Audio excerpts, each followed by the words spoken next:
রাজনীতি শুধু ক্ষমতার খেলা নয়, অর্থনীতি শুধু সংখ্যার মেলা নয়, সমাজনীতি কেবল তত্ত্বের জাল নয়, আর দুর্নীতি শুধু শিরোনামে আটকে থাকা গল্প নয়। যে কথাগুলো আমরা প্রতিদিন শুনি কিন্তু সহজভাবে বুঝতে পারি না, যে সিদ্ধান্তগুলো আমাদের জীবন বদলে দেয় কিন্তু কেউ সহজ করে বলে না। এখানে আমরা চেষ্টা করব জটিল কথাকে সহজ ভাষায় ব্যাখ্যা করতে, অস্পষ্ট বিষয়কে স্পষ্ট করে তুলে ধরতে। এখানে কথা হবে সহজে, প্রশ্ন হবে সোজা সাপটা, যেন আপনি সহজে বুঝতে পারেন, ভাবতে পারেন এবং সঠিক সিদ্ধান্ত নিতে পারেন। আমন্ত্রণ কঠিন কথা সহজে, সাথে আছি তানিয়া হারুন।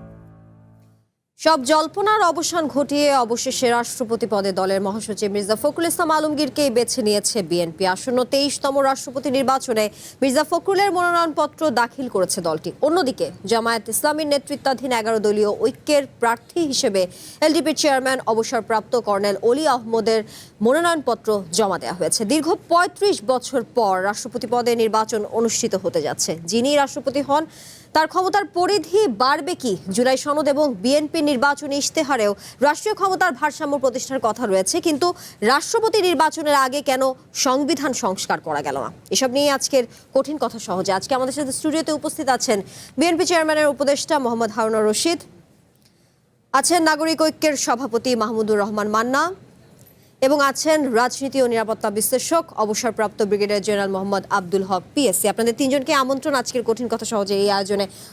শুরুটা করতে চাই মাহমুদুর রহমান মান্না, আপনাকে দিয়ে। রাষ্ট্রপতি পদে অবশেষে দলের মহাসচিব মির্জা ফখরুল ইসলাম আলমগীরকেই বেছে নিয়েছে বিএনপি। যদি আমরা একটু পূর্বে যাই, অনেক আগের কথা বলছি, 1986 সালে যখন তিনি সরকারি চাকরি পদত্যাগ করে সক্রিয় রাজনীতিতে যোগ দিয়েছিলেন। 1988 সালে আমরা দেখেছি স্বতন্ত্র প্রার্থী হিসেবে ঠাকুরগাঁও পৌরসভার চেয়ারম্যান নির্বাচিত হন এবং 1990-এর দশকে এরশাদ বিরোধী আন্দোলনের সময় তিনি বিএনপিতে যুক্ত হয়েছেন। 2001 থেকে 2006 সাল পর্যন্ত কৃষি মন্ত্রণালয় এবং বেসামরিক বিমান পরিবহন ও পর্যটন মন্ত্রণালয়ের প্রতিমন্ত্রী হিসেবে দায়িত্ব পালন করেছিলেন। 2011 সালে ভারপ্রাপ্ত মহাসচিব এবং 2016 সালে তিনি মহাসচিব নির্বাচিত হন। এবার বঙ্গভবনে যাবার অপেক্ষা। মির্জা ফখরুলের রাজনৈতিক জীবন নিয়ে আপনার পর্যালোচনা বা মূল্যায়ন জানতে চাচ্ছি। আপনি যেগুলো বলেছেন না, এর মধ্যে তার ছাত্র জীবনটা বলা হয়নি। উনি তো ছাত্র ইউনিয়ন করতেন, উনি সলিমুল্লাহ হলের প্রেসিডেন্ট ছিলেন, তারপরে ছাত্র ইউনিয়নের ঢাকা বিশ্ববিদ্যালয় শাখারও প্রেসিডেন্ট ছিলেন। ওইরকম করে যদি দেখেন তাহলে ছাত্র রাজনীতিতে তো তার বেশ বড় একটা ক্যারিয়ার আছে এবং এই কাজটা তিনি করেছেন যে খুবই সম্মানের সাথে, খুবই বিচক্ষণতার সাথে ছাত্র রাজনীতি করে। তো তার ধরেন বিচক্ষণতা, বুদ্ধিমত্তার পরিচয় তো দেওয়া যায় না, কিন্তু ভালো মানুষ হিসেবে, ভালো ছাত্র হিসেবে একটা পরিচয় দেওয়া যায়। উনি ছাত্র হিসেবে বেশ ভালো ছিলেন। সব মিলে রাজনীতির ক্যারিয়ার তার যথেষ্ট, মানে বর্ণাঢ্য বলি কি না বলি জানি না, কিন্তু উজ্জ্বল, এবং এটা যে কেউ শুনে তার প্রতি এক ধরনের রেসপেক্ট হবে। আর মির্জা ফখরুল ইসলাম যতদিন বিএনপিতে ছিলেন, মানে উনি তো এখনও আছেন, যখন থেকে দায়িত্ব পেয়েছেন, ফোকাস পেয়েছেন, ওই প্রতিমন্ত্রী পর্যায়ে বলছি না, যখন ধরেন উনি ভারপ্রাপ্ত ছিলেন, তখন থেকে উনি ধীরে ধীরে কাজ করতে করতে এরকম একটা পর্যায়ে পৌঁছেছেন যে সবাই তাকে ভালো মানুষ জানে। এক কথাই বলবে উনি একটা ভালো মানুষ, এবং এরকমও বলে অনেকে, এত ভালো মানুষ দিয়ে কি রাজনীতি হয়? মানে ভালো মানুষের পর্যায়টা এতদূর পর্যন্ত। কিন্তু মির্জা ফখরুলকে ধরেন আমি ব্যক্তিগতভাবে গত প্রায় 17 বছর 18 বছর ধরে চিনি। আন্দোলনটা যখন শুরু হয়েছে বিএনপির সহ আমরা সবাই মিলে আন্দোলন করেছিলাম আওয়ামী ফ্যাসিবাদের বিরুদ্ধে, তখন আন্দোলনের শুরু থেকে শেষ পর্যন্ত আন্দোলনের গঠন, তার ভাঙ্গাচোরা এবং সব কিছু মিলেই তার সঙ্গে আমার যথেষ্ট ঘনিষ্ঠতা হয়েছিল। সেই সময় আমি তাকে খুবই fair, gentleman and a good politician এরকম করেই দেখেছি। কিন্তু আমার সেই জন্যে মনে হয় যে বিএনপি যে তার প্রতি আস্থা রেখেছে, এইটা তাদের এক ধরনের বিচক্ষণতার পরিচয়ও।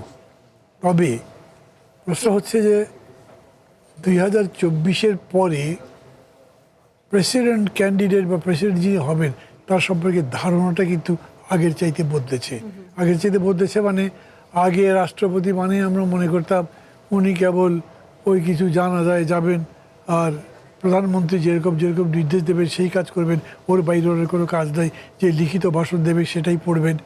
কিন্তু এখন বিশেষ করে আপনার এই মানে যে সমস্ত দলগুলোর সম্মিলিত আন্দোলনের মধ্যে যে সংস্কার কমিশনের বৈঠক হয়েছে সেই জায়গাতে রাষ্ট্রপতি এবং প্রধানমন্ত্রীর মধ্যে একটা ক্ষমতার ভারসাম্য আনবার কথা বলেছে।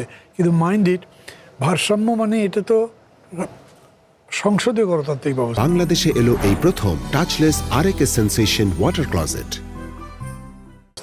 তার মানে প্রধানমন্ত্রী শাসিত সরকার, এরকম চেষ্টা একেবারেই করা হয়নি যে এরা তাকে বেশি ক্ষমতা দেওয়া হয় কিনা, কিন্তু তাকে কিছু ক্ষমতা দিয়ে নেহায়তি একটা মানে জি হুজুর মার্কা প্রেসিডেন্ট হলেন এরকম জানানো হয়, সেরকম কাজ করা হয়েছিল। এবারে যদি আরেকজন যে প্রার্থী আছেন 11 দলীয় ঐক্যের প্রার্থী হিসেবে চেয়ারম্যান, এলডিপির চেয়ারম্যান অবসরপ্রাপ্ত কর্নেল অলি আহমেদের মনোনয়নপত্র যে দাখিল করা হয়েছে তার বিষয়ে যদি একটু জানতে চাই। 1980 সালে তিনি বিএনপিতে যোগ দেওয়ার মাধ্যমে রাজনীতিতে প্রবেশ করেছিলেন, কিন্তু এখন এটা আসলে কথা সমালোচনা আছে যে তিনি একজন মুক্তিযোদ্ধা, যেহেতু প্রার্থী দেওয়ার পরই এই সমালোচনাটা আবার নতুন করে এসেছে। সেটি হচ্ছে তিনি একজন মুক্তিযোদ্ধা, তারপরও কেন যোগ দিয়েছেন স্বাধীনতা বিরোধী দল জামায়াত ইসলামী নেতৃত্বাধীন নির্বাচনী জোট থেকে মনোনীত হয়েছেন রাষ্ট্রপতি পদে। সেই ক্ষেত্রে তার রাজনৈতিক জীবন এবং জামায়াতে যোগ দেওয়াটা কিভাবে মূল্যায়ন করবেন যদি ছোট্ট করে জানতে চাই। এইটা একেবারে তার ব্যক্তিগত পছন্দের ব্যাপার, এটা তো আমি মনে করি আমার জন্য বলা একেবারেই সাজে না। আর তিনি রাষ্ট্রপতি হয়েছেন যে দলের প্রার্থীর বিরুদ্ধে, সেই দলের সাথে যে আমাদের তো দীর্ঘদিনের ঐক্য ছিল, 10 দলীয় ঐক্যজোট চলেছে এবং 10 দলীয় ঐক্যজোট সরকার গঠন করলে একসাথে তারা ক্ষমতা শেয়ার করতেন, এগুলো সব জানা কথা, সবাই জানে। এখন কর্নেল অলি মনে করেন উনি যোগ দেওয়ার পরে যখন এগুলো প্রশ্ন উঠেছে তখন উনি মনে করেছেন, ওনার স্টেটমেন্ট আমি যেটা পেপারে পড়েছি, এই এতগুলো বছর পরে এই প্রশ্ন আর তোলার খুব কোনো মানে নেই, কারণ অলরেডি 56 বছর পার হয়ে গেছে। আজকে যার প্রথম ভোট দেওয়ার বয়স হয়েছে, হয়তো তিনি মানে তার বুদ্ধি বয়সে কোনোদিন জামাত বা ইত্যাদির ভূমিকা সম্পর্কে কিছু জানেনি না, কোনো কিছু দেখেনি। মানে যেরকম ধরেন মুক্তিযুদ্ধের ব্যাপারে আমার চেতনা যেরকম প্রখর এখনো আমার চেতনা যেরকম ঘা দেয় কী হয়েছে দেখেছি, কিন্তু যার বয়স এখন 23 কিংবা যার বয়স 25 বা ইভেন 35, তার চেতনাতে এরকম করে ঘা দেয় না। উনি এই জন্য মনে করেছেন যে ওই বিষয়টা নিয়ে আসা এখানে কোনো মানে নেই। তাছাড়া জামাত ইসলাম একটা ডিসিপ্লিন পার্টি, জামাত ইসলাম যেরকম করে নিজেকে সংঘবদ্ধ করবার চেষ্টা করেছে তারই রেজাল্ট তো এত বছর পরে তারা এতগুলো সিট পেয়ে সংসদে জিতেছে। আমি তাদেরকে প্রশংসা করবার জন্য বলছি না, আমি বলছি যে ইতিহাসটা কি বলছে আজকে সংসদে বিএনপি, বিরোধী দলে জামাত ইসলাম, দ্যাট ইজ দি রিয়েলিটি। আমার হৃদয়ে রক্তক্ষরণ হচ্ছে, কিন্তু তবু এটা আমি দেখছি, এটা আমি সহ্য করছি, এটা মেনে নিচ্ছি, আমার কাছে বিকল্প নাই। তো তাই যদি হয় তাহলে কর্নেল অলির মতো একজন লোক যদি মনে করেন যে আমি তো বিএনপির অলমোস্ট একটা ক্রিয়েটার ছিলাম, প্রেসিডেন্ট উনি যেরকম করে বলেন প্রেসিডেন্ট জিয়ার পরে বিএনপির কারো নাম যদি না হয় তাহলে সেটা আমার নাম নেওয়া উচিত। সেই লোক বিএনপি ছেড়ে বিএনপিরই প্রতিদ্বন্দ্বিতা করছেন জামাতের সাপোর্ট দিয়ে।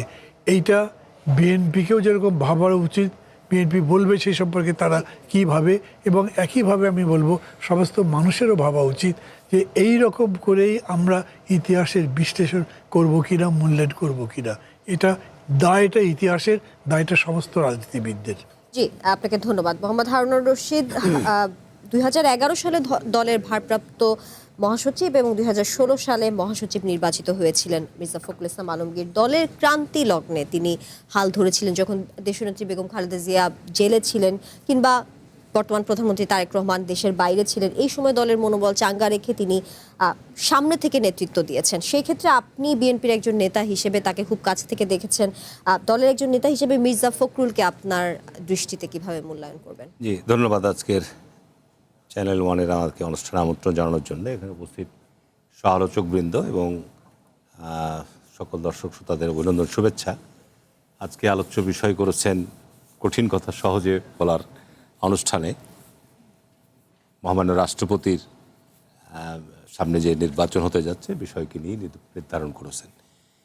জনাব মির্জা ফখরুল ইসলাম আলমগীর নিঃসন্দেহে বাংলাদেশের রাজনীতিতে খুব আলোচিত ব্যক্তিত্ব এই কারণে যে উনি একটা কঠিন সময় বিএনপির মতো একটা বৃহত্তম রাজনৈতিক দলের আপনার নেতৃত্ব দিয়েছেন, যখন পার্টির চেয়ারম্যান কারারুদ্ধ, পার্টির ভারপ্রাপ্ত ভাইস চেয়ারম্যান দেশের বাইরে নির্বাসনে, এবং একটি ফ্যাসিবাদী শাসন দেশে যখন একটা চরম মানে উৎকর্ষ লাভ করেছে, সেই সময় উনি বিএনপির মতো একটি বহুদলীয় গণতান্ত্রিক রাজনীতিতে বিশ্বাসী একটা দলের উনি নেতৃত্ব দিয়েছেন। উনি কারাবরণ করেছেন মিথ্যা বহু মামলায়, এবং উনি এক্ষেত্রে দমেন নাই, এবং নিঃসন্দেহ দলের আমাদের তৃণমূলের নেতাকর্মীদের কাছে অত্যন্ত একজন বলবো যে অত্যন্ত সম্মানিত এবং সাধারণ মানুষ, সাধারণ দলের নেতা কর্মী সমর্থকদের সাথে ওনার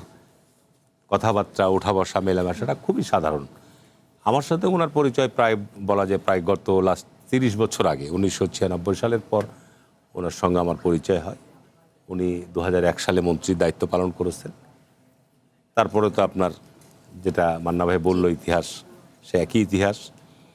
তো সুতরাং দলের শীর্ষ নেতৃত্ব বা আমাদের দলের শীর্ষ নীতি নির্ধারণী ফোরাম আগামী রাষ্ট্রপতি হিসাবে ওনাকে মনোনয়ন দিয়েছে। আমি আমার ব্যক্তিগত পক্ষ থেকে এটাকে অভিনন্দন জানাই।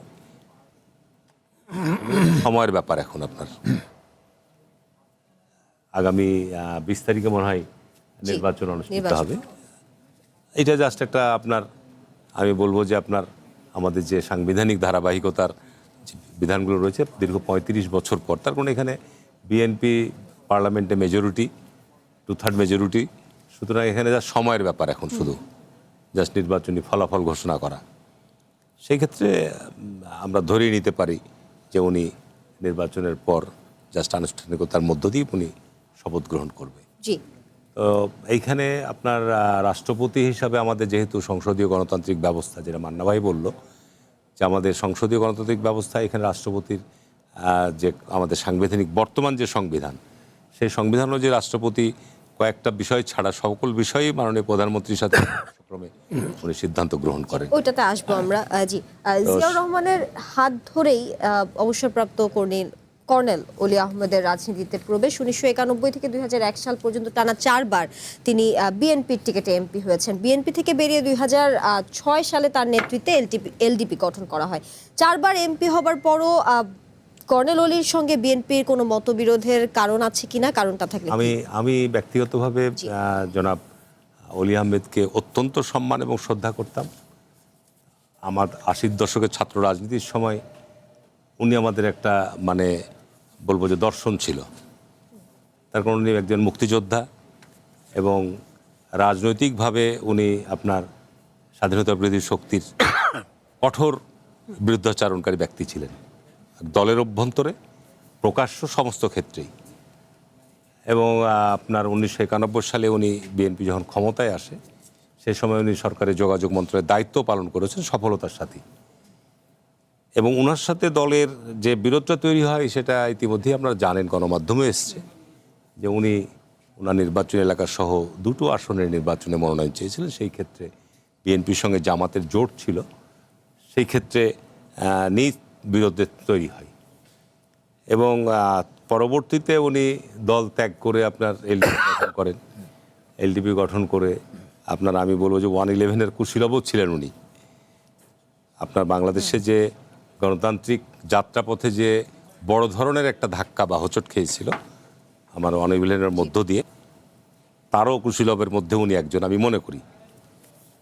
আমি ওনার প্রতি শ্রদ্ধা রেখেই বলতে চাই যে উনি আমার 80 দশকের ছাত্র জীবনে উনি আমার অনেকগুলো প্রোগ্রামে বিভিন্ন জায়গায় ছাত্র সংসদ নির্বাচন, আমাদের জাতীয়তাবাদী ছাত্র দলের জেলা পর্যায়ের বিভিন্ন সম্মেলন, বিভিন্ন অনুষ্ঠানে উনি চিফ গেস্ট হয়ে গিয়েছেন।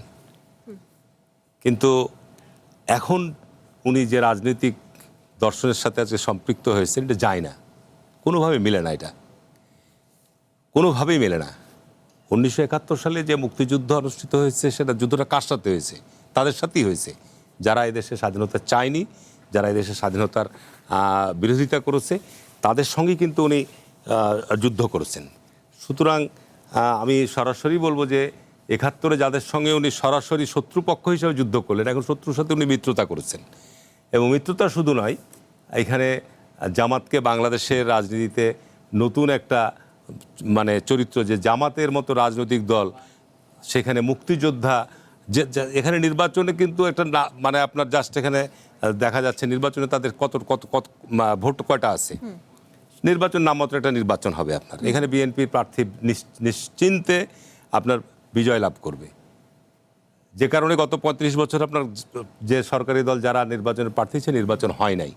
কিন্তু এখন বিষয়টা হচ্ছে যে অলি আহমেদকে আমি এর চেয়ে বেশি কিছু বিশ্লেষণ করতে চাই না, তার কারণ উনি আমাদের মুরব্বী মানুষ। বাংলাদেশের রাজনীতিতে যে আপনার বলবো যে এই সমস্ত ব্যক্তিত্বের কারণে, এই সমস্ত ঘটনাগুলির কারণে কিন্তু জনগণের কাছে রাজনীতি প্রশ্নবিদ্ধ হচ্ছে, এটা নিঃসন্দেহে আমি বলবো। তো সুতরাং আমরা যারা রাজনীতির শীর্ষ নেতৃত্বে আছি, আমাদের শুধু চাওয়া পাওয়ার ক্ষেত্রেই রাজনৈতিক নীতি নৈতিকতা সমস্ত কিছু বিসর্জন দিয়ে এই ধরনের পদক্ষেপ এটা জনগণ কিন্তু ভালোভাবে নেয় না। আমি মনে করি এটা কোনো অবস্থাতেই জনগণ এই সমস্ত পদক্ষেপকে সহজভাবে গ্রহণ করবে না। জি, মোহাম্মদ হারুন রশিদ, আপনাকে ধন্যবাদ। ব্রিগেডিয়ার জেনারেল মোহাম্মদ আব্দুল হক, আপনার কাছে একই প্রসঙ্গে আসতে চাই। জনাব মির্জা ফখরুলকে রাজনীতিবিদ হিসেবে কেমন দেখছেন, আর সেই সাথে আপনিও কি একমত, যেমনটা মোহাম্মদ হারুন রশিদ বলছিলেন যে যেই রাজনৈতিক দর্শনের সাথে আসলে তিনি অলি আহমেদ যুক্ত হয়েছেন সেটি আসলে যায় না তার সাথে, বা আমরা যেটা বলি একজন মুক্তিযোদ্ধার স্বাধীনতা বিরোধী যারা জামায়াতে ইসলামীর জোটে যোগ দেওয়া জাতির জন্য দুর্ভাগ্যের বিষয় হিসেবেও দেখছেন কিনা, আপনি একমত কিনা?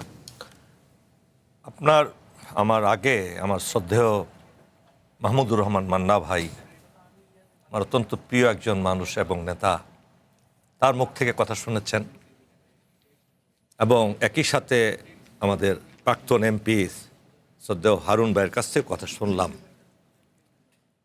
দুঃখজনক, নিতান্তই দুঃখ প্রকাশ করছি আমি এই কারণে যে স্বাধীনতার 56 বছরে পদার্পণ করলাম, এখনো আমাদের মধ্যে হিংসা, বিদ্বেষ, লোভ, পরশ্রী কাতরতা এত বেশি, বিশেষ করে রাজনীতিবিদদের মধ্যে, কিছু সংখ্যক রাজনীতিবিদদের মধ্যে, যেটা কখনো গ্রহণযোগ্য নয়। আপনি যাকে স্বাধীনতা বিরোধী বলছেন, আদৌ কি এই 56 বছর পরে সেই দলে একজনও কি স্বাধীনতা বিরোধী আছে? সেটা ছিল পাকিস্তান জামাতি ইসলামী, আর এখন তো বাংলাদেশ জামাতি ইসলামী, আর সে সময় বিএনপির জন্ম হয়নি। আর যাকে আপনি স্বাধীনতা বিরোধী বলছেন তার সাথে অলি আহমেদ যোগদান করেন নাই।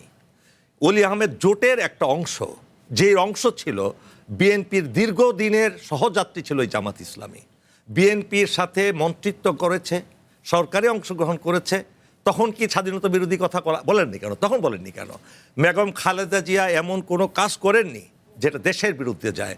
জিয়াউর রহমান, শহীদ রাষ্ট্রপতি জিয়াউর রহমান, বাংলাদেশের দুর্ভাগ্য হলো যে আমরা আমাদের কোনো যোগ্য নেতাকে টিকে রাখতে পারিনি। আজকে আমাদের পরে স্বাধীন হয়ে বিশ্বের বিভিন্ন দেশ অনেক উন্নয়ন করেছে, দেশের সমৃদ্ধি করেছে, কিন্তু আমরা এই হিংসার ভিতর লুকিয়ে আছি। আমরা স্বাধীনতা বিরোধী কেন? এই কথাটা বলবেন, হুই স্বাধীনতা বিরোধী? Can you identify anybody has fought against country? Nobody can fought. আজকের জেনারেশনটা ভাবে না, এটা বুঝে না, এটা আমরা ভুল পথে যাচ্ছি।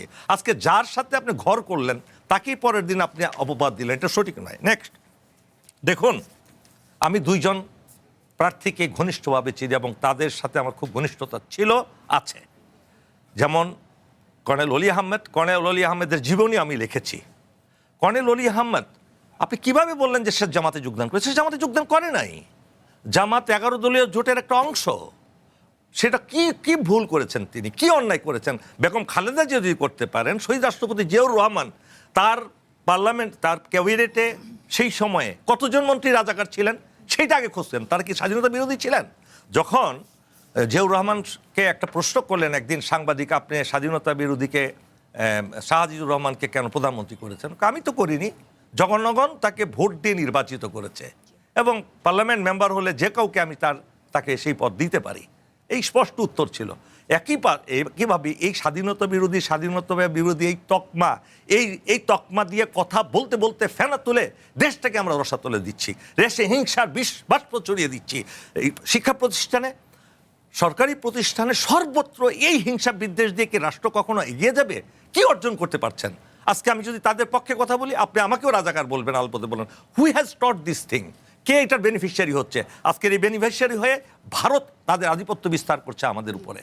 এবং মাহমুদুর রহমান ভাই আগেও যে সঠিক কথাটা বলছেন, এখনও বলছেন আপনার এইভাবে মনের পরিবর্তন, মাইন্ডসেট চেঞ্জ করতে হবে। আজকে জেনজিরা বিপ্লব করেছে। আজকে আমি এখানে বসে আছি, হারুন ভাই বসে আছেন, কাদের জন্য? আজকে সরকার গঠন করেছে বিএনপি কার জন্য, কিসের জন্য? তারেক রহমান দেশে আসছেন কি জন্য, কিভাবে আসতে পেরেছেন? উনি তো 5ই আগস্টের পরেও আসেননি, 1 বছর পরে, 1 বছরের বেশি সময় পরে দেশে এসেছেন। কি জন্য আসতে পেরেছেন? যদি এই বিপ্লব না হতো, এই গণ অভ্যুত্থান না হতো, আজকে আমরা এই আসনে বসে আজকে কথা বলতে পারতাম না। বাংলাদেশে এলো এই প্রথম touchless RAK sensation water closet. Channel 1-এর মতো এত সুসজ্জিত স্টুডিও পেতাম না, এত সুন্দর। আমি আজকে এসে আশ্চর্য হলাম, এত সুন্দরভাবে তারা স্টুডিও গড়ে তুলেছে। I am really amazed. আমি তো সব স্টেশনেই গিয়েছি, বাট আজকে I am really amazed that you have invited me. But আমি সত্যিকার অর্থে দেশপ্রেমের একটা উপরের থেকে আমি দেখতে পাই, জি। একমাত্র রাজনীতিবিদরা বাংলাদেশের সবচেয়ে বেশি অসৎ। আজকে রাজনীতিবিদরা অসৎ হওয়ার কারণে, ম্যাক্সিমাম রাজনীতিবিদ অসৎ হওয়ার কারণে আজকে আমলাতন্ত্র দেশকে ঝেঁকে বসেছে। Let me finish. জি, জি। আমলাতন্ত্র দেশটাকে এমনভাবে খেয়ে ফেলছে, আজকে আমলাতন্ত্রে যারা আমলা, তাদের সমযোগ্যতা মান কোনো রাজনীতিবিদ নাই। আমলাদেরকে পরিচালনা করার মতো, সচিবকে পরিচালনা করার মতো যোগ্যতা আজকে এমপিদের নাই। জি। এবং কারা গিয়েছে? ম্যাক্সিমাম পার্লামেন্টে যারা গিয়েছে অসৎ পথে অর্জন করা অর্থ দিয়ে, তাদের সৎ উপার্জন নাই। পেশি শক্তি এবং অবৈধ অর্থের জোর দিয়ে তারা আজকে পার্লামেন্ট মেম্বার হয়েছে। যদি সত্যিকার অর্থে সমতলভাবে কোনো যদি হতো, আপনার ভোট হতো, তাহলে এই সমস্ত অসৎ রাজনীতিবিদরা কোনো আপনি নির্বাচিত হতে পারতেন না। জি। তো সুতরাং আজকে শেষ কথা বলছি, আজকে অলি আহমদ এবং দুইজনের কথা বলেন, আজকে কেন এত বছর পরেও জুলাই সংস্কারের আগেই, জুলাই সংস্কারের কার্যক্রম বাস্তবায়ন করার পরে ইলেকশন হওয়া উচিত ছিল। জি, এই প্রসঙ্গে নিয়ে আসবো, এই প্রসঙ্গে নিয়ে আসবো। ব্রিগেডিয়ার জেনারেল মোহাম্মদ আব্দুল হক, আমি কিন্তু অলি আহমদ সম্বন্ধে আরেকটু কথা বলতে জি চাই। জি জি বলেন বলেন। Colonel Oli is a not individual, he is a national figure. And তার যে কন্ট্রিবিউশন, আপনি যদি বলেন জিয়াউর রহমানের, তা ছিলেন ডান হাতুনি, এবং উনি উদ্বুদ্ধ করেছিলেন জিয়াউর রহমানকে উই রিভোল্ট বলার জন্য। পাশে একমাত্র উনি ব্যক্তি ছিলেন যে স্যার আপনি উই রিভোল্ট বলেন, এবং উনি কিন্তু জিয়াউর রহমানের সাথে সর্বক্ষণ থেকে এই বিএনপিকে গঠন করে। জি। আপনি তো সুতরাং আর হলেন মির্জা ফখরুল ইসলাম আলমগীর, উনি ছিলেন বামপন্থী নেতা, বাইরের কাছ থেকে শুনেছেন, ছাত্র ইউনিয়ন করতেন। আজকে দুঃখজনক হলো সত্য, অনেক বামপন্থী যারা আছে বাংলাদেশে, তারা সত্যিকার অর্থে বাংলাদেশের চেয়ে ইন্ডিয়াকে ভালোবাসে বেশি। আমি নিশ্চক্ষে দেখেছি, তাদের সাথে মেলামেশা করে দেখেছি, তাদের বাংলাদেশে একটাই শত্রু, ইসলামী আদর্শ।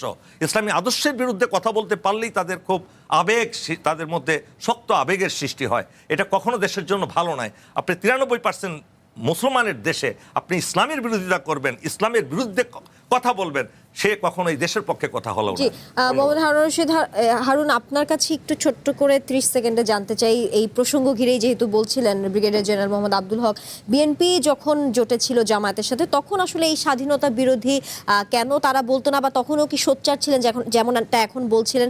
এই বিষয়ে আপনার প্রশ্ন, বা বিএনপির অজানা ছিল কিনা? আপনি খালি এইটার উত্তর দেন, তারপর আমি আবার আসবো। উত্তর দেওয়া সম্ভব না, তার কারণ হক ভাই যে বিষয়গুলো অবতরণ, আমার চাইতে উনি ব্যারিস্টার না, কি বলার নাম, আমাদের কর্নেল অলি আহমেদকে উনি আমার চাইতে তো ভালো বেশি চিনেন, কিন্তু আমি রাজনৈতিকভাবে ওনার সাথে প্রায় আমার 20 ইয়ার্সের বেশি চলাফেরা। সুতরাং উনি যে দর্শনে বিশ্বাস করতেন এবং উনি যে মাইন্ড সেট আপ নিয়ে চলাফেরা করতেন, তার সাথে এখন যায় না, সেই জিনিসটা ওনাকে চিন্তা করতে হবে। আমি জামাত ইসলামের রাজনীতির বিরুদ্ধে, পক্ষে না বিপক্ষে, আমি সে কথা বলতে যাব না। জামাত ইসলাম আমার সাথে জোট ছিল, এটাও সত্য, কিন্তু এটার জন্য আমাকে সারা বাংলাদেশের একটা বিরাট অংশের কাছে কিন্তু তকমা নিতে হয়েছে। বিএনপি জামাত জোট, স্বাধীনতা বিরোধী জোট, এই জন্য কি বিএনপির ক্ষতি হয়েছিল? এখন এটা ছিল নির্বাচনী জোট, আমাদের রাজনৈতিক দর্শন এবং বিএনপির কি ক্ষতি হয়েছে? ভাই প্লিজ, আপনি যে কথাটা বলেছেন যে রাজনীতিবিদদেরকে সবচেয়ে অসৎ, আপনি বাংলাদেশে আমলাতন্ত্র বলেন, সেনাবাহিনী বলেন, অন্যান্য প্রশাসনিক কর্মকাণ্ডে কাঠামোর মধ্যে যারা আছে, বাংলাদেশের দুর্নীতি দমন কমিশনের কাঠামো কি এখনো মজবুত হয়েছে, মেরুদণ্ড সোজা হয়েছে? আপনি যদি আজকে আমলাতন্ত্রের সঙ্গে যারা জড়িত আছে, তাদের যদি সম্পদের হিসাব নেন একেবারে তৃণমূল থেকে উচ্চ পর্যায় পর্যন্ত, এখনো পর্যন্ত কি আপনারা নিতে পেরেছি? আমরা পারি নাই। তাহলে আপনি শুধুমাত্র রাজনীতিবিদদের আপনি রাজনীতিদের ব্যর্থতা বলতে পারেন, রাজনীতির মধ্যে আগে আসেন দায়িত্বে, তারপরে আপনি কথাগুলো বলেন। বিষয়টা হচ্ছে যে বাংলাদেশে সত্যিকার অর্থে আমাদের যে ইনস্টিটিউশনগুলো, আমাদের দুর্নীতি দমন কমিশন বলেন, আমাদের বিচার বিভাগ বলেন, আমাদের ব্যুরোক্রেসি বলেন, এগুলো আমরা এখনো মেরুদণ্ড সোজা করে দাঁড়াতে পারি। নির্বাচন কমিশন বলেন, যে কারণে তো বাংলাদেশ বারবার হোঁচট খাচ্ছি, আমরা বারবার ধাক্কা খাচ্ছি। বাংলাদেশে আমাদের যে সাম্প্রদায়িক সম্প্রীতি বা আমাদের ধর্মভিত্তিক রাজনৈতিক দলগুলো, আজকে আপনি বলেন যে পার্লামেন্টের সব 300, তাহলে এখানে ইসলামিক দল তো আসে 77 জন এমপি, 70-80 জন এমপি, তাহলে তারা সবাই অসৎ? আপনি গোটা পার্লামেন্টকে আপনি তুলে বলেছেন। আমি সবাইকে বলি না, আপনি তাহলে আপনি কাকে? অধিকাংশ রাজনীতিবিদ। আপনি যেভাবে আমি প্রমাণ দিয়ে কথা বলবো, আমি প্রমাণ দিতে আপনি পার্লামেন্টের যারা আজকে সদস্য নির্বাচিত হয়েছে তাদেরকে আপনি সবাইকে অসৎ বলেন। না, সবাইকে অসৎ। আপনি ইন্ডিভিজুয়ালি তার নাম বাই নেমে বলতে হবে যে এরা সৎ, এরা অসৎ। আপনি কিন্তু কোরআনের আয়াত দিয়ে কথা বলতেন। আমি কোরআনের আয়াত ভিন্ন জিনিস, কোরআনের আয়াত আপনার সবসময় সব জায়গায় বলা যায় না। তার কারণ আমি আমার জীবন ব্যবস্থা, আমার জীবন ধারণ, আমার সমস্ত কিছু, আমি একজন মুসলমান, আমি কোরআনকে আমি শীর্ষে রাখবো পার্লামেন্টে। আপনি কিন্তু একটা কথা বলি আপনাকে, আপনি যখন আমার সাথে ডিবেট করবেন, আপনি আজকে দেখেন একটা সাধারণ রিকশাওয়ালা বা একটা সাধারণ মানুষ দর্শন করছে, তার সেই ধরনের নিউজ আপনার ভাইরাল হচ্ছে না। কিন্তু যখন একটা মাদ্রাসায় বা একটা মসজিদের ইমাম বা একজন আপনার ওই লাইনের কেউ এই ধরনের কথা, সেটা কিন্তু বেশি ভাইরাল হচ্ছে। অবশ্যই কারণটা হচ্ছে ওটা ইসলামের সাথে যায় না। অবশ্যই দ্যাট ইজ দ্য এখানে ডিফারেন্স আপনাকে আনতে হবে। সাদা কাগজে সাদা কাপড়ে এই জিনিসগুলো আপনাকে আনতে হবে। তার কারণ আমি রাজনীতি করছি, আমি বলছি আল্লাহর আইন চাই, সৎ লোকের শাসন চাই, আর আমার মধ্যে আপনার অন্ধকার জগৎ জড়িয়ে আছে। তাহলে আপনাকে এই জিনিসগুলো পার্থক্য আইডেন্টিফাই করতে হবে আপনাকে। আপনি যখন ওই লাইনে কথা বলবেন, তখন আপনাকে আপনার জীবন ব্যবস্থার থেকে শুরু করে আপনার সমস্ত কিছু সেরকম প্রস্ফুটিত হতে হবে। আপনার আল্লাহ রসুলের সাহাবীরা তারা যে ইসলাম কায়েম করেছে, তাদের মধ্যে এই সমস্ত কালিমা নাই। আপনি যখন এই জিনিসগুলো আপনি বলবেন, তখন আপনাকে সেই জিনিসটা স্পষ্ট করতে হবে। সমস্যাটা হচ্ছে এখানে, আমার এখানে অলি আহমেদকে নিয়ে আমার বিতর্ক করার কোনো বিষয় না। অলি আহমেদ এখন ইসলাম ওই আপনার 11 দলীয় জোটের একজন শীর্ষ নেতা, উনাকে আপনার প্রেসিডেন্ট পদপ্রার্থী করেছে, সেটাও আমার কোনো আলোচ্য বিষয় আমি মনে করি না। আমার বিষয়টা হচ্ছে যে অলি আহমেদের ব্যক্তিগত রাজনৈতিক জীবন এবং উনি উনার ব্যক্তিগত স্বার্থ সংশ্লিষ্ট বিষয় নিয়ে বিএনপি থেকে সরে যাওয়া এবং জামাতকে কেন্দ্র করেই কিন্তু উনার সাথে দ্বন্দ্ব তৈরি হয়েছে। এই জিনিসগুলো আপনাকে বুঝতে হবে, জানতে হবে। আপনার অলি আহমেদের রাজনৈতিক ক্যারিয়ার, আপনার উনি একজন বীর মুক্তিযোদ্ধা, উনি জিয়া রহমানের সঙ্গে যুদ্ধ করেছেন, সেটা নিয়ে কোনো বিতর্ক নাই। সেটা একসঙ্গে ওনারা একই মাঠে যুদ্ধ করেছেন, সেগুলো নিয়ে আমি কোনো বিতর্ক করছি না। কিন্তু আমার সঙ্গে ওনার ছাত্র জীবন থেকে যে পরিচিতি, ছাত্র জীবন থেকে ওনার সঙ্গে ওনার যে দর্শন আমরা ধারণ করেছিলাম, তার সাথে এখন যায় না। তার সাথে এখন আপনার বিষয়গুলো যায় না। বিষয়টা হচ্ছে এখানে। আর আজকে আপনি যে কোনো বিষয়কে যদি আপনি রাজনীতির সাথে ইসলামকে মিশিয়ে দিতে চান, সেটা আমাদের মতো দেশে আমাদের এখানে যেখানে 70-90% মানুষ মুসলমান, কিন্তু অন্যান্য ধর্মাবলম্বীরাও আছে। ইসলামকে অন্য ধর্মাবলম্বী বাদ দিয়ে কাজ না, নো নেভার, কখনোই না। জিয়া রহমান কখনোই ধর্মকে বাদ দিয়ে রাজনীতি করেন নাই। উনি ধর্মকে শীর্ষে অবস্থান দিয়ে সর্বশক্তিমান আল্লাহর প্রতি আস্থা বিশ্বাস উনি সংবিধানে নিয়ে এসেছেন। শুধু বিসমিল্লাহির রহমানির রহিম। আপনি যে দল পরিবর্তনের কথাটা বললেন হারুন ভাই, মির্জা ফখরুল তো বিএনপিতে আসছেন না। আমি কাউকে কোনো ব্যক্তি না, মির্জা ফখরুল আপনি যে বললেন, মির্জা ফখরুল তো অন্য দলে ছিলেন, কাউকে আলোচনা করতে, উনি তো বামপন্থী রাজনীতি। আমার বিষয়টা হচ্ছে যে আপনার এখানে আলোচনার বিষয়বস্তু হচ্ছে মির্জা ফখরুল ইসলাম আলমগীর এবং আমাদের কর্নেল অলি আহমেদকে নিয়ে। তো কর্নেল অলি আহমেদ, মির্জা ফখরুল ইসলাম আলমগীরের যে বর্ণাঢ্য রাজনৈতিক জীবন, উনি কিন্তু একটা ধারাবাহিকভাবে একটা জায়গা থেকে এসে উনি একটা সংগ্রামী জীবনের মধ্য দিয়ে আজকে এই পর্যায়ে এসেছেন। আর অলি আহমেদ নিঃসন্দেহে উনি ফ্রিডম ফাইটার ছিলেন, বিএনপির প্রতিষ্ঠাতার মধ্যে একজন উনি ছিলেন এবং বিএনপির শীর্ষস্থানীয় কমিটির মেম্বারও পর্যন্ত উনি ছিলেন। এরপরে উনি এখান থেকে পদচ্যুত হলেন কি কারণে? পদচ্যুত হয়নি তো। সেই জিনিসগুলো আপনাকে নিয়ে আসতে পারে। হিংসা বিদ্বেষের ব্যাপার শুনেন, বাংলাদেশের সংকটটা কোথায়?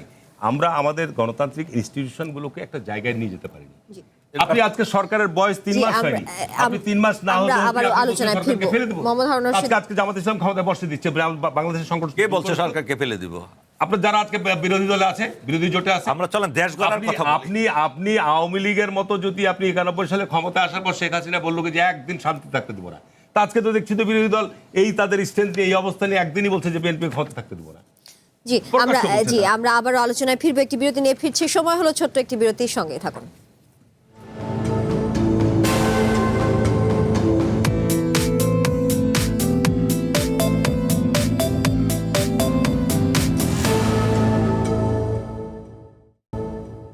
স্বাগত আরো একবার কঠিন কথা সহজের আজকের আয়োজনে। মাহমুদুর রহমান মান্না, দুটি প্রশ্ন রাখতে চাই। সেটি হচ্ছে প্রথমত রাষ্ট্রপতির ক্ষমতা নিয়ে। সংবিধানের 48(3) অনুচ্ছেদে স্পষ্টভাবে উল্লেখ করা আছে রাষ্ট্রপতি সম্পূর্ণ স্বাধীনভাবে প্রধান বিচারপতি নিয়োগ করতে পারবেন এবং স্বাধীনভাবে প্রধানমন্ত্রী নিয়োগ করতে পারবেন। গণতন্ত্রের বিকাশের জন্য এই ক্ষমতা আরো বাড়ানো উচিত কিনা, যেটি নিয়ে আসলে আমরা আগেও কথা বলছিলাম, এবং জুলাই জাতীয় সনদের পরিপ্রেক্ষিতেই যদি বলি, আবার সেই সাথে যেমনটা ব্রিগেডিয়ার জেনারেল মোহাম্মদ আব্দুল হক বলছিলেন অনেক বামপন্থী বাংলাদেশের চেয়ে ভারতকে ভালোবাসে। এই বিষয়ে আপনার মন্তব্য জানতে চাচ্ছি। প্রথম যে কথাটা বললেন সংবিধানের 48(3) বললেন, হ্যাঁ সেই তো 48(3) আছে যে বিচারপতি স্বাধীনভাবে নিয়োগ করতে পারবেন। প্রধান বিচারপতি স্বাধীনভাবে নিয়োগ করতে পারবেন। জি জি, সংবিধানে আছে, যেটি নিয়ে সংশোধনের কথাই জুলাই জাতীয় সনদ 2026 ছিল। সরি, আপনি আজকে এটা দেখে এসেছেন? জি, দেখে এসেছি। অরুণ ভাই বলতে পারবেন আরো ভালো, উনি সংসদে ছিলেন, উনি জানেন। রাষ্ট্রপতি প্রধানমন্ত্রীর সাথে পরামর্শ করবে, ওখানে পরামর্শ করে জি, পরামর্শের জি সেটা তো আছেই যে প্রধানমন্ত্রীর সাথে পরামর্শ করে তারপরে সে এই ডিসিশনগুলো নিতে পারবেন। জি, পরামর্শ মানেই তো সে স্বাধীন না। জি জি, এটা স্বাধীনতা না স্বাধীনভাবে না, আমি বলতে চাচ্ছি যে ক্ষমতাগুলো আরেকটু বাড়ানো লেখা আছে কি না? পরামর্শটা আছে জি, আর তাহলে প্রধানমন্ত্রী ওটা বাদ দিয়ে পড়েন কিভাবে আপনি? দুঃখিত না, ক্ষমা করবেন মানে আমাকে। দুঃখিত মানে ওটা বাদ দিয়ে পড়লে না ওই কথার মানেই বদলে যায় একেবারে। না আসলে জুলাই জাতীয় সনদের যে বিষয়টি আছে, যেখানে আপনাকে বলা হচ্ছে যে পুরোপুরি নিজের ডিসিশনে করা হবে কিনা, আমি সেই আমি প্রসঙ্গে আপনাকে আসছি। বলি, প্রধানমন্ত্রী ও রাষ্ট্রপতির ক্ষমতার ভারসাম্য আনার জন্য জুলাই সনদে 6 প্রতিষ্ঠানে নিয়োগের একক ক্ষমতা রাষ্ট্রপতিকে দেওয়ার জন্য প্রস্তাব করা হয়েছিল জুলাই সনদে। এতে বলা হয় প্রধানমন্ত্রীর পরামর্শ ছাড়াই মানবাধিকার কমিশন, তথ্য কমিশন, প্রেস কাউন্সিল, আইন কমিশন, বাংলাদেশ ব্যাংকের গভর্নর এবং এনার্জি রেগুলেটরি কমিশনের চেয়ারম্যান এবং সদস্যদের নিয়োগ দিতে পারবেন রাষ্ট্রপতি। এগুলো আমাদের প্রস্তাব ছিল জুলাই সনদে অন্তর্ভুক্ত করবার জন্য, এবং এটা প্রধানমন্ত্রীর পরামর্শ ছাড়া। বিএনপি এই প্রস্তাব, এগুলো কিন্তু গৃহীত হয়নি, এগুলো কনস্টিটিউশনের পার্ট হতে পারে, নাহলে কোনোটাই আইন নয়। কিন্তু এগুলোর মধ্যেও আবার দুটো ব্যাপারে বিএনপি আপত্তি করেছে। এই দুটো হলো, একটা হচ্ছে যে আচ্ছা, আমি রাষ্ট্রপতিকে আব্দুর রহমান মান্না, আমার এখানে যেটি আমি দেখে এসেছি সেটি হচ্ছে একদম স্পষ্টভাবে লেখা আছে বাংলাদেশের বর্তমান সংবিধানের 48(3) অনুচ্ছেদ অনুযায়ী রাষ্ট্রপতি কেবল প্রধানমন্ত্রী ও প্রধান বিচারপতি নিয়োগের ক্ষেত্র ছাড়া অন্য সকল দায়িত্ব পালনে প্রধানমন্ত্রীর পরামর্শ বা সুপারিশ অনুযায়ী কাজ করতে বাধ্য। একদম সরাসরি পড়ে আমি আপনাকে শোনাবো। এটা আপনি দেখে এসেছেন। লেখা আছে, আমি বলি বাংলাদেশের সংবিধানের 95 অনুচ্ছেদের 1 দফা অনুযায়ী ব্র্যাকেটে দেশের রাষ্ট্রপতি প্রধান বিচারপতি নিয়োগ করে থাকেন। এরপরে আছে অন্যান্য বিচারক প্রধান বিচারপতির সাথে পরামর্শ করে রাষ্ট্রপতি সুপ্রিম কোর্টের অন্যান্য বিচারককে নিয়োগ দেন। এটা সাংবিধানিক কথা, এবং এখানে কনফিউজিং হয়ে যাচ্ছে আর কি টোটালি, যে প্রধানমন্ত্রীর সাথে পরামর্শ ছাড়া কিন্তু আসলে রাষ্ট্রপতি কিছুই করতে পারেন না। রাষ্ট্রপতির দায়িত্বের মধ্যে যেটা আছে প্রত্যেকটা জিনিস তার প্রধানমন্ত্রীর সাথে পরামর্শ করতে হবে, এটাই কিন্তু এই সীমাবদ্ধতা রাষ্ট্রপতির। এই মান্না ভাই যে দেখেন এখানে, আমি জানি তো, কিন্তু উনি একটু কনফিউজ করছেন, উনি মনে করছেন যে এটা প্রধানমন্ত্রীর পরামর্শ ছাড়াই দিতে পারে। না না না, আমি তা যেটা পারেন না। সংবিধানে এখানে লেখা আছে আমি সেটাই বললাম আপনাকে। অন্য সকল ক্ষেত্রে, সকল নিয়োগের ক্ষেত্রে বা সকল দায়িত্ব পালনে প্রধানমন্ত্রীর পরামর্শ বা সুপারিশ অনুযায়ী কাজ করতে বাধ্য, যেটি সংস্কার নিয়ে কথা বলে আমি সেটাই বলেছি। প্রধান বিচারপতি বাধ্যর কথাটা আমি ওখানে বলি না। প্রধান বিচারপতি নিয়োগ তিনি ইন্ডিপেন্ডেন্টলি করতে পারেন না। হ্যাঁ, কিন্তু আমি এখানে আপনাকে আবার সংবিধান নিয়ে বলি, যেটি লেখা সেটাই বললাম। আবার বলি, আমি যদি ভুল হই তাহলে নিশ্চয়ই পরে আপনি কারেকশন করতে পারবেন। জি, জি, অবশ্যই, কালকে যখন অবশ্যই, অনুষ্ঠান হবে তখন আপনি অবশ্যই। কারেকশন করতে পারবেন। জি, অবশ্যই। আর যদি আপনি ভুল হন, আমি তো বললাম, আমি দুঃখ প্রকাশ করেই বললাম যে, তাহলে কিন্তু আমি মেহরবানি করে পরবর্তীতে আবার কাজটা রিচেক করে বললাম আপনাকে। জি, এখন দুটো বিষয়ে আপত্তি করেছে বিএনপি, সেটা হচ্ছে এনার্জি রেগুলেটরি কমিশনের ব্যাপারে এবং আপনার বাংলাদেশ ব্যাংকের গভর্নর নিয়োগের ব্যাপারে। এটা হচ্ছে আমাদের যে প্রস্তাবের আলোচনা আমরা সংস্কার কমিশনে করছি, সেই জায়গাতে তারা বলেছেন যে এই দুটো জায়গাতে দেয়া যাবে না, এটা এইভাবেই রয়ে গেছে। এখন ধরেন 17 তারিখ থেকে যখন আবার সংসদ শুরু হবে তখন এগুলোর উপরে আলোচনা হবে, কবে আলোচনা হবে তা জানি না, সেখানে যেটা পাস হবে সেইটা আইন হবে। প্রশ্ন হচ্ছে যে 6টা জায়গাতে আমি বললাম যে রাষ্ট্রপতি নিজে তার বিবেচনা অনুযায়ী নিয়োগ দিতে পারবেন। তার মানে কি দাঁড়ালো, এই 6টা জায়গায় কোনো ব্যক্তির একক ক্ষমতা থাকলো না। আমাদের যে পুরো লড়াইটা ছিল 2024-এ, সেটা ছিল যে আবার যাতে ফ্যাসিবাদ ফিরে আসতে না পারে। ফ্যাসিবাদ ফিরে আসে কীভাবে, যদি কোনো মানুষের হাতে একক ক্ষমতা থাকে, একক ক্ষমতা থাকবে না, এটাকে ডিসেন্ট্রালাইজ করে দেওয়া হবে। সেই জন্যে প্রেসিডেন্টকে কিছু কিছু ক্ষমতা দিয়ে দেওয়া হলো এবং সেই জায়গাতে তাকে বলা হলো যে আপনি এই জায়গায় নিজের বিবেচনা অনুযায়ী করবেন। আর বাকি অনেকগুলো জায়গাতে যে কমিটি করা হয়েছে, যে কমিটি নিয়োগ দেবে, সেই কমিটিতে ধরেন 7 জনের কমিটি, তার মধ্যে 3 জন আছে 3 জন সরকারি দলের, আর যে 3 জন আছে তার মধ্যে হয়তো 2 জন বিরোধী দলের, একজন হয়তো সিভিল সোসাইটির। তার মানে রাষ্ট্রপতির শেষ ভোটটা সবচাইতে বেশি কার্যকর। তারপরে তার মাধ্যমেও তাকে একটা বিশেষ ক্ষমতা দেওয়া হয়েছে। আমি জানি না আপনাকে আমি বোঝাতে পারছি কিনা বিষয়টা।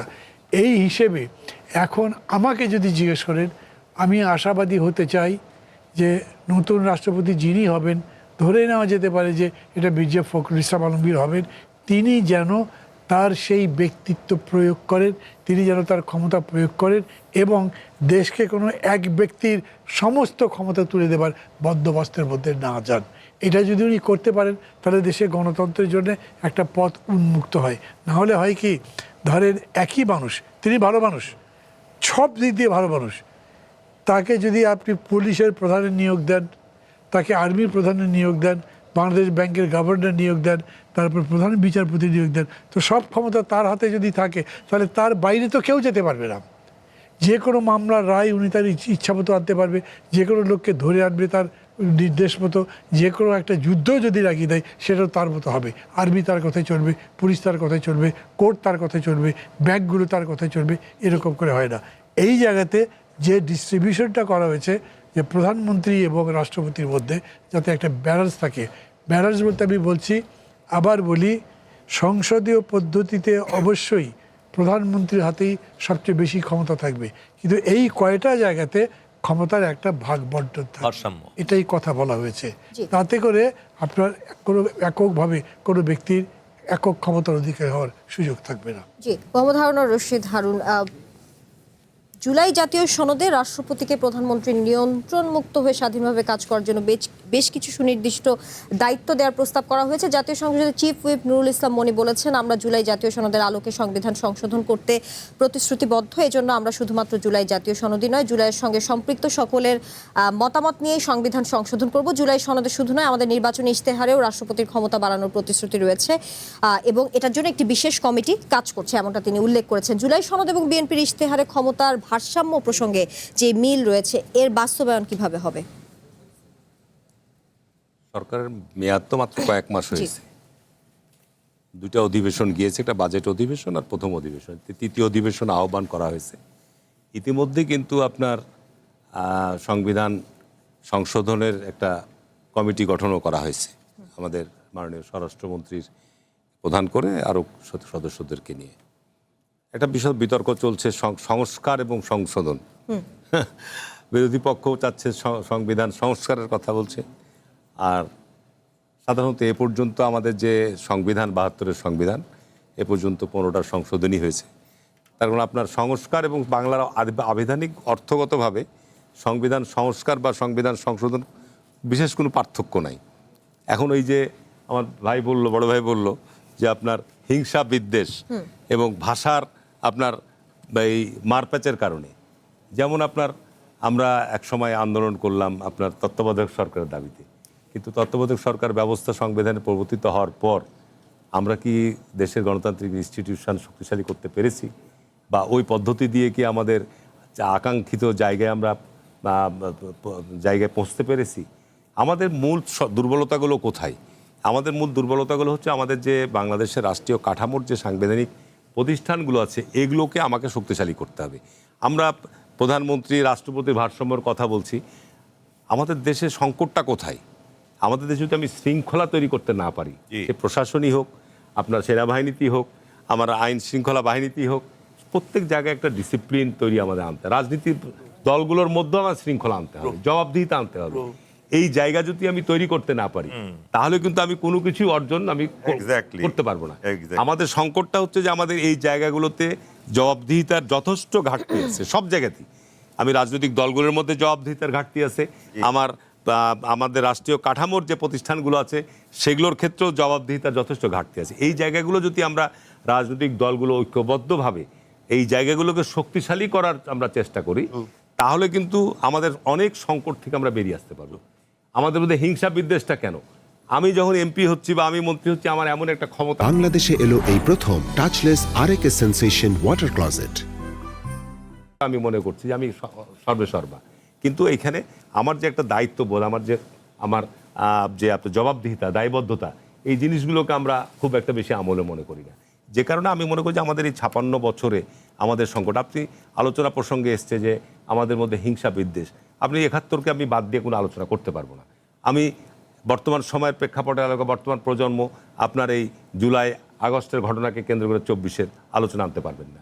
আপনি এই মুহূর্তে যদি জুলাই আগস্টকে আমি ভুলে যেতে চাই, এটিকে আমি কোনোভাবেই বর্তমান প্রজন্মের কাছে আমি এটাকে আপনার অ্যাকসেপ্ট করাতে পারবো? এই বিষয়গুলো তো আমাদের আমার ইতিহাসের একটা অংশ হয়ে গেছে। 71-এর মুক্তিযুদ্ধের ইতিহাসের অংশ, এদেশের গণ অভ্যুত্থান ইতিহাসের অংশ, এদেশের 90-এর অভ্যুত্থান ইতিহাসের অংশ, এদেশের জুলাই আগস্ট ইতিহাসের অংশ হয়ে গেছে। শুধু এগুলো কোনোটাকে কিন্তু আমাদের অস্বীকার করার কোনো জায়গা আমাদের নেই। কিন্তু সংস্কারের যে কথাগুলো বলা হচ্ছে, সেই সংস্কার বা কতদূর বা যেই বিষয়গুলোতে সবাই একমত হয়েছে সেখানে বাধা। এবং আমি বলি বিএনপি যে সমস্ত মান্না ভাই আছে, মান্না ভাই সংস্কার পরিষদের একজন সদস্য ছিলেন, এবং সেইখানে যে সিদ্ধান্ত হয়েছে বিএনপি এখনো পর্যন্ত এ ব্যাপারে আমি মনে করি যে এখনো পর্যন্ত অটল আছে যে আমরা জুলাই সনদে যে স্বাক্ষর করেছি সেই ব্যাপারে আমরা সেগুলো বাস্তবায়ন করব। এবং সেটা তো আপনাকে রাতারাতি তো আপনার হবে না, এগুলোর জন্য সময় লাগবে। এগুলোর জন্য অলরেডি সংবিধান সংশোধনের আপনার কমিটি গঠন করা হয়েছে, আলোচনা হচ্ছে, এবং এগুলো আরও স্টেক হোল্ডারদের সকলের সাথে দীর্ঘ আলাপ আলোচনা হবে। 6 মাসও লাগতে পারে, 1 বছরও লাগতে পারে। তারপরে আপনার যে আমাদের আকাঙ্ক্ষা, আমাদের যে চিন্তা ভাবনা, এটা আপনারা সময় দেন। তারপরে এখানে সবাই আলোচনা করি, আমরা আলোচনা করার পর এটা তো আমরা ওয়েবসাইটে যাবে, বিভিন্ন আপনার গণমাধ্যমও আসবে, আসার পরে আলাপ আলোচনা করার পরে চূড়ান্ত যে সিদ্ধান্তটা আসবে, সেখানের মধ্যে যদি আবার নতুন করে কারোর কোনো সাজেশন পরামর্শ থাকে, ঠিক আছে, সেগুলো আমরা দরকার হলে সেগুলো সংযোজন বিয়োজন করবো। তা আমি মনে করি যে আমাদের এখন একটা সুযোগ এসছে যে আমাদের গণতন্ত্রের ভিত্তি বারবার আমরা ধাক্কা খাচ্ছি। সুতরাং গণতন্ত্রের ভিত্তিকে তো রাতারাতি, আজকে ভারতের 80 বছরের আপনার তাদের গণতন্ত্রের যে যাত্রা বা ভিত্তি তৈরি হয়েছে এমনি এমনি তো হয়নি। তাদের যে গণতান্ত্রিক ইনস্টিটিউশনগুলো যে শক্তিশালী হয়েছে এমনি এমনি তো হয়নি। তাদের বিচার বিভাগ যে আজকে জবাবদিহিতার জায়গা আছে সেটা তো এমনি এমনি হয়নি। সুতরাং আমাদের এই জায়গাগুলো যদি আমরা আপনার স্বচ্ছ করতে পারি, শক্তিশালী করতে পারি, তাহলে আমি মনে করি যে আমরাও আমাদের একটা ভালো জায়গায় নিয়ে যেতে পারবো। আমাদের পৃথিবীর মধ্যে আমরা এই যে 1,26,000 বর্গ মাইলের দেশ, আপনি পৃথিবীর মধ্যে সবচাইতে আপনার ঘনবসতিপূর্ণ দেশ, সবচাইতে, তার মধ্যে 3 ভাগ জল 1 ভাগ স্থল। এই জিনিসগুলো তো আপনাকে ভাবতে হবে যে আমি যদি রাতারাতি সবকিছু পরিবর্তন করি। জি, আমাদের একটা বিরতির সময় হয়ে গেছে। ব্রিগেডিয়ার জেনারেল মোহাম্মদ আব্দুল হক, আপনার কাছে যে প্রশ্নটি রেখে যেতে চাই সেটা হচ্ছে সংবিধানের যে ধারাগুলো সংস্কার উভয় পক্ষই একমত, সেই সংস্কারগুলো আসলে হচ্ছে না কেন, বাধা কোথায়? একটি বিরতি নিয়ে ফিরছি। সময় হলো ছোট্ট একটি বিরতির, সঙ্গে থাকুন।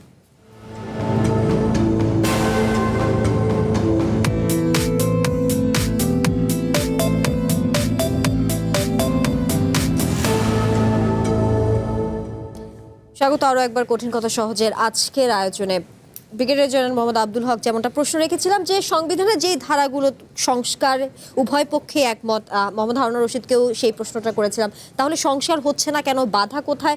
সংবিধান সংস্কার কমিটিতে বিরোধী দল নাম দেয়নি, সেক্ষেত্রে সংবিধান সংস্কার কিভাবে হবে? আপনার পর্যালোচনা কি বলেন? জিনিসটা অতি সহজ। আপনি যদিও সাবজেক্টটা হলো কঠিন কথা সহজে, তাই না? আপনি যে প্রশ্নটা করলেন এটা একেবারে সহজ উত্তর। সবাই সাইন করেছি, আমরা এই জিনিসটা করব।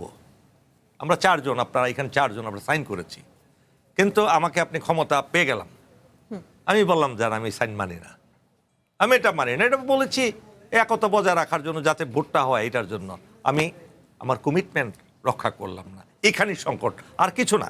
দেখুন সময় তো কম, খুব অল্প সময়ে আমি কথাটা বলতে চাচ্ছি, সেটা হলো এই যে আমাদের দেশ, এই দেশপ্রেমটা উদ্বুদ্ধ হবে কিভাবে?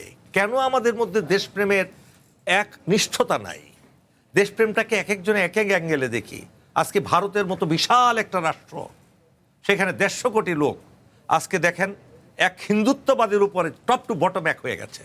সেটা কংগ্রেস বলেন আর বিজেপি বলেন, দুইজনই এক কাঠা যে অখণ্ড একটু সংক্ষিপ্ত হয়ে বলবেন, একেবারে। সময় স্বল্প আজকে আছে। বাংলাদেশে এই সমস্ত বাদ বিরোধ এইগুলো ভুলে যেতে হবে আমাদেরকে। যেমন আমাদের প্রধানমন্ত্রী নির্বাচনের পরপরই সর্বপ্রথম গেছেন বিরোধী দলীয় নেতার বাসায়, গেছেন না? এতে কি ওনার মান ইজ্জত কমে গেছে? এটা কি তার, তিনি তো মুখ দিয়ে কথা বলতেছেন না, কিন্তু আজকে যেভাবে লুটতরাজ শুরু হয়েছে, আজকে দেখলাম পত্রিকায়, আজকে এমন একটা সুন্দর দেশ আমাদেরকে দিয়েছেন আল্লাহ রাব্বুল আলামিন, একটা বিশাল জনগোষ্ঠী, জি। তাদেরকে আমরা জনসম্পদে পরিণত করতে পারি। আমাদের যে মিনারেল রিসোর্স দিয়েছেন, এই যে আজকে একটা পত্রিকা আসছে বেঙ্গল সেলফের পলল ও খনিজ সম্পদে নতুন অর্থনৈতিক দিগন্ত, এইগুলো ব্যবহার করে আমাদের দেশটা একটা উন্নত দেশ হতে পারে যদি জাতীয় ঐক্য থাকে আমাদের। এবং এই মুহূর্তে বিশ্বের সবচেয়ে বড় সমস্যা হলো এই শত্রুদের সাথে, প্রতিবেশীর সাথে শত্রুতা। আজকে আমেরিকা যেভাবে আক্রমণ করছে ইরানকে, এবং অন্যান্য দেশ এক দেশ আরেক দেশকে আক্রমণ করছে, আমাদের নজর দিতে হবে সেদিকে। ইরান দেখিয়ে দিল ঐক্যবদ্ধ হয়ে একটা দেশ যেমন বিরাট শক্তিকে প্রতিহত করতে পারে, আজকে সেই ধরনের ঐক্যের প্রয়োজন। আর আমি সর্বশেষ যে কথাটা বলবো, কবি নজরুল ইসলাম আমাদের জাতীয় কবি একটা কথা বলে গিয়েছেন, আমরা চলিব পশ্চাতে ফেলি পচা অতীত, গিরিগুহা ছাড়ি খোলা প্রান্তরে গাহিব গীত। এই যে কথাটা বলে গেছেন, এই কথাটাই আমাদের জাতিকে মুক্তি দিতে পারে। জি। বিশ্বাস করুন, আমাদেরকে অবশ্যই সমস্ত হিংসা বিদ্বেষ পরশ্রী কাতরা থেকে বের হয়ে আমাদের দেশকে গড়ার জন্য ঐক্যবদ্ধভাবে কাজ করতে হবে। হিংসা দিয়ে কখনো উন্নতি হবে না। জি, ধন্যবাদ। মাহমুদুর রহমান মান্না, শেষ মুহূর্তে কিছু যুক্ত করতে চান কিনা? এই যে সংস্কারের বিষয়ে উভয় পক্ষে একমত হচ্ছে না কেন, বা বাধা কি দেখছেন, মূল বাধাটা? এটা একমত তো বলছেন, কিন্তু সংস্কারকে একভাবে ব্যাখ্যা করছেন না।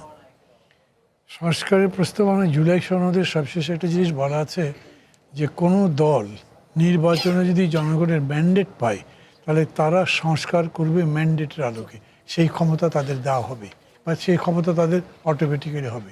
তাতে হয়েছে কি, ধরেন আমরা সবগুলো পার্টি মিলে একটা মতে আসছি, কিন্তু আপনি ভোট পেয়ে জনগণের ম্যান্ডেট পেয়েছেন, আপনি আপনার মতো বলছেন, আপনি বলছেন জুলাই সনদ অনুযায়ী করব, কারণ জুলাই সনদে তো আছে আপনি ম্যান্ডেট মতো করতে পারেন।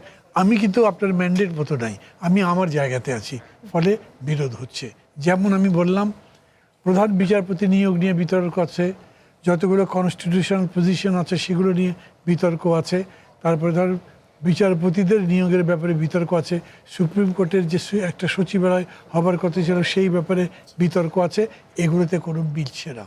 জি, মোহাম্মদ হারুনুর রশিদ, একদম শেষ পর্যায়ে আমি সংক্ষিপ্তভাবে জানতে চাই, আপনি মাহমুদুর রহমান মান্না যেমনটা বলছিলেন, সেই সংস্কারে সেই বাধাকে আপনিও দেখছেন কিনা, বা আপনার? মান্না ভাইয়ের সাথে একমত যে এখানে আপনার যেহেতু বিভিন্ন রাজনৈতিক দল তাদের এজেন্ডাগুলো বা তাদের দাবি দাওয়াগুলো তাদের মতো করে তারা আপনার প্রেজেন্ট করছে আপনার জনসাধারণের কাছে, যে কারণে আমি মনে করি যে এখানে আমাদের জুলাই সনদে যে দীর্ঘ আলাপ আলোচনা হয়েছে, এবং সেখানে যারা রাজনৈতিকভাবে ম্যান্ডেট প্রাপ্ত হবে তাদের বিষয়গুলো সেখানে উল্লেখ আছে। সুতরাং আমি মনে করি সেই আলোকেই যেটা সিদ্ধান্ত হয়েছে, সে আলোকেই সরকার পদক্ষেপ গ্রহণ করবে, এবং জাতীয় ঐক্য এবং সকলের সংহতি বজায় রাখার জন্যে এ ব্যাপারে যেহেতু ক্ষমতাসীন দলদের দায়িত্ব বেশি, আমি মনে করি এই ক্ষেত্রে সরকার সেই ব্যাপারে কার্যকর পদক্ষেপ গ্রহণ করবে, এবং দেশে একটা ঐক্যবদ্ধ সংস্কৃতির মধ্য দিয়ে দেশকে সামনের দিকে এগিয়ে নিয়ে যাবে। এটাই হোক আমাদের প্রত্যাশা, এটাই হোক আমাদের আকাঙ্ক্ষা। তাহলে আমরা অনেক সংকটের মধ্যে আছি, জি। এই সংকট উত্তরণের জন্য জাতীয় ঐক্যের কোনো বিকল্প নেই। জি, আপনাদের তিনজনকে ধন্যবাদ আজকে এসে সময় দেওয়ার জন্য। আজকের মতো এখানেই শেষ করছি। আমরা চেষ্টা করেছি জটিল বিষয়গুলোকে সহজ করে বলতে, কারণ সুশাসন, সুব্যবস্থা, গণতন্ত্র টিকে থাকে প্রশ্নে, আর পরিবর্তন আসে বোঝাপড়ার সময়। এখন আপনার ভাববার, প্রশ্ন করার। আবারও দেখা হবে। শুভরাত্রি।